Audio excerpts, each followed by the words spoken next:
अस्सलाम वालेकुम वीवर्स, क्या हाल है, कैसे हैं आप लोग। वेलकम बैक माय चैनल आनी विद किचन। अल्लाह पाक आपके रिज़्क़ में बरकत दे और आसानियाँ पैदा करे। आज मैं बनाने जा रही हूँ बहुत ही मज़ेदार भिंडी कीमा। ये बहुत ही मज़े की सब्ज़ी बनती है और बहुत शौक़ से खाई जाती है। बहुत ही टेस्टी होती है ये सब्ज़ी, आप ज़रूर ट्राई कीजिएगा। चलिए हम स्टार्ट करते हैं। बिस्मिल्लाहिर्रहमानिर्रहीम। ये मैंने पैन ले लिया है और मैं इसमें जो है आधा कप ऑयल डालूँगी। आधा कप ऑयल डाल रही हूँ अभी। अगर मुझे कम लगेगा भिंडी वगैरह फ्राई करने के बाद तो मैं और शामिल कर दूँगी इसमें। और थोड़ा कीमा भी फैटी है तो वो फिर उसी हिसाब से मैं देख लूँगी। पहले मैं इसमें मैंने भिंडियाँ ले ली हैं, आधा किलो भिंडियाँ ली हैं और भिंडियों को मैंने जो है ना बड़े बड़े पीस में कट कर लिया है, वो मैं इसमें शामिल करूँगी। मैं ऑयल में फ्राई कर लूँगी, तकरीबन 3 से 4 मिनट तक मैं इसको फ्राई करूँगी। थोड़ा कलर भी इसका चेंज हो जाएगा। फ्राई करने से ये होता है कि जब हम कीमे में इसको डाल के पकाते हैं तो बिल्कुल सॉफ्ट ही रहती हैं, नरम ही रहती हैं, लेकिन बिल्कुल घुटती नहीं हैं। जो हम पहले कीमे में अगर इस तरह से शामिल कर देंगे वैसे ही तो बग़ैर फ्राई किए तो वो घुट सी जाती हैं। और बिल्कुल हल्की आंच पे इसको पकाया जाता है और बिल्कुल लो टू मीडियम पे मैं इसको फ्राई कर लूँगी।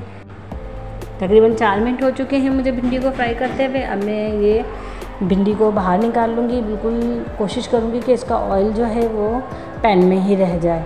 अगर आप मेरे चैनल पर नए हैं तो मेरे चैनल को सब्सक्राइब कीजिए और मेरी वीडियो पसंद आने पे मेरी वीडियो को लाइक कीजिए। अब मैं ये सारी भिंडी को जो है उसमें निकाल लूँगी। निकालने के बाद मैं इसमें जो थोड़ा सा ऑयल रह गया है, थोड़ा सा ऑयल और मैं 4 टेबल स्पून या 3 टेबल स्पून में इसमें ऑयल शामिल करके फिर मैं इसमें प्याज फ्राई करूँगी। ऑयल कम महसूस हो रहा था तो मैंने ऑयल 4 टेबल स्पून और ले लिया है और मैंने 2 दरमियाने साइज़ की प्याज को पीसा हुआ था, ब्लेंडर किया हुआ था, वो मैंने इसमें शामिल कर दी है। बाकी स्पाइस मैं इसमें शामिल करूँगी और वो मैं आपको बताती जाऊँगी। ये पिसा हुआ धनिया ले लिया है मैंने 1 टेबल स्पून, वो मैं इसमें शामिल कर दूँगी। फिर इसके बाद मैं इसमें शामिल करूँगी पिसी हुई मिर्चें, वो भी मैं 1 टेबल स्पून ले लूँगी, वो भी मैं इसमें शामिल कर दूँगी। और फिर मैं इसमें पिसा हुआ गरम मसाला ले लिया है 1 टीस्पून भर के मैंने, वो मैं इसमें शामिल कर दूँगी। और पिसा हुआ जीरा ले लिया है 1 टीस्पून भर के, वो मैं इसमें शामिल कर दूँगी। और अब मैं इसमें जो है नमक शामिल करूँगी 1 टेबल स्पून और हल्दी शामिल करूँगी 1 टीस्पून और काली मिर्ची शामिल करूँगी मैं इसमें 1 टीस्पून। ये सारे मसालों को मैं थोड़ी देर तक भून लूँगी। थोड़ी देर तक भूनने के बाद ये मैंने हल्दी इसमें शामिल कर दी है और थोड़ी देर में इन मसालों को भून लूँगी। जब सारे मैं मसाले शामिल कर दूँगी और फिर मैं इसमें कीमा डाल के इसमें कीमा फ्राई कर दूँगी। ये कुटी हुई साबुत मिर्च ली है मैंने, वो मैंने इसमें शामिल कर दी है 1 टीस्पून। ये सारे स्पाइस हो गए हैं, काली मिर्चें रह गई हैं, वो भी मैं इसमें शामिल कर दूँगी। 1/2 टीस्पून कुटी हुई काली मिर्च, ये भी मैंने इसमें शामिल करके अब मैं इसको अच्छे तरीके से फ्राई कर लूँगी, बहुत अच्छे तरीके से मसाले को। फिर मैं जब थोड़ा सा मसाला भुन जाएगा तो मैं इसमें टमाटर शामिल करूँगी। टमाटर के बाद फिर मैं इसमें कीमा शामिल कर दूँगी और फिर कीमे को थोड़ा सा मुझे गलाना पड़ेगा क्योंकि मैंने ज़रा थोड़ा सा कीमा मोटा मोटा लिया है। अब मैंने इस पर टमाटर शामिल कर दिया है। टमाटर लिया था मैंने एक, बारीक मैंने इसको काट लिया था, 1 टमाटर लिया था। चाहे तो आप दही भी शामिल कर सकते हैं, लेकिन टमाटर का अपना जायका होता है, टमाटर का अपना टेस्ट होता है। ये मैंने कीमा ले लिया और मैंने उसको अच्छे तरीके से धो लिया, लेकिन मुझे ये मोटा मोटा कीमा बड़ा अच्छा लगता है।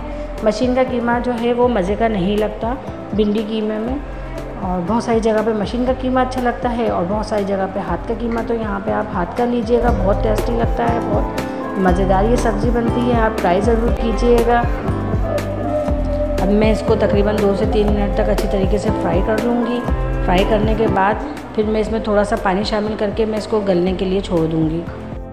मैंने 4 से 5 मिनट इसको भून लिया था। उसके बाद मैंने इसमें तकरीबन 1/2 कप मैंने पानी शामिल किया है क्योंकि कीमा जो है वो हाथ का कुटा हुआ है। और अब मैंने इसको ढक के पकने के लिए रख दिया है, गलने के लिए। ये मेरा कीमा जो है वो गल के बहुत ज़बरदस्त तरीके से तैयार हो चुका है और बिल्कुल टमाटर भी मैश हो गए हैं इसमें और कीमा भी बिल्कुल सॉफ्ट हो गया, गल गया है। बाकी अगर टमाटर आपको दिखने में चम्मच की मदद से उसको दबा के अच्छे तरीके से मैश कर लें। इसको मैंने 10 मिनट तक और बहुत अच्छे तरीके से भून लिया है। अब मैं इसमें भिंडी शामिल कर दूंगी जो मैंने फ्राई करके निकाली हुई थी। और मैंने अब इसमें भिंडी जो है ना शामिल कर दी है। मैंने भिंडी को पहले अच्छी तरीके से धोया था, धो के मैंने इसको थोड़ा सा ड्राई कर लिया था, मलमल के कपड़े पे रख के, थोड़ा सा हवा में रख के फिर और मैंने इसको कट करके भी थोड़ा सा मैंने मलमल के कपड़े में रख दिया था ताकि ये बिल्कुल ड्राई हो जाती है। और फिर मैंने इसको फ्राई करके आपके सामने प्लेट में निकाल लिया था। भिंडी इस तरीके से बहुत ज़बरदस्त बनती है, घुटती भी नहीं है और बिल्कुल चिपचिपापन भी इसके अंदर नहीं आता और खाने में टेस्टी भी बहुत होती है। इसी तरीके से आप भिंडी को पकाएं, चाहे भुजिया बना रहे हों या आप कीमे वगैरह में बना रहे हों। ये मैंने जो है ना हरी मिर्चें ले ली हैं, मैंने 2 हरी मिर्चें ली हैं, उसको मैंने स्लाइस कर दिया है और मैं हरी मिर्चों को और भिंडी को डाल के तकरीबन मैं 10 मिनट के लिए मैं इसको बिल्कुल दम पे रख दूँगी, बिल्कुल स्लो आंच पे। और ये देखें 10 मिनट हो चुके हैं और 10 मिनट बाद मैंने अब इसका ढक्कन खोला है। खुशबू भी बहुत प्यारी आ रही है और ये ज़बरदस्त भिंडी कीमा मेरा जो है ना तैयार हो गया है। बहुत ही आप एक दफ़ा इसको ट्राई ज़रूर कीजिएगा और अच्छे कमेंट्स दीजिए ताकि मेरी हौसला अफजाई हो सके और मैं बहुत अच्छे आपको खाने बता सकूं और भी रेसिपीज़ आपके साथ शेयर कर सकूं। तो आप अपना ख्याल रखिएगा, बहुत ज़्यादा दुआओं में याद रखिएगा। और अल्लाह पाक हम सब के दस्तरखान को वसी रखे, अल्लाह पाक हमारे लिए आसानियाँ पैदा करें और जो लोग मुश्किलात में हैं अल्लाह पाक उनकी मुश्किलों को आसान करे, आमीन। चलिए मिलते हैं फिर नेक्स्ट रेसिपी के साथ। अल्लाह हाफिज़।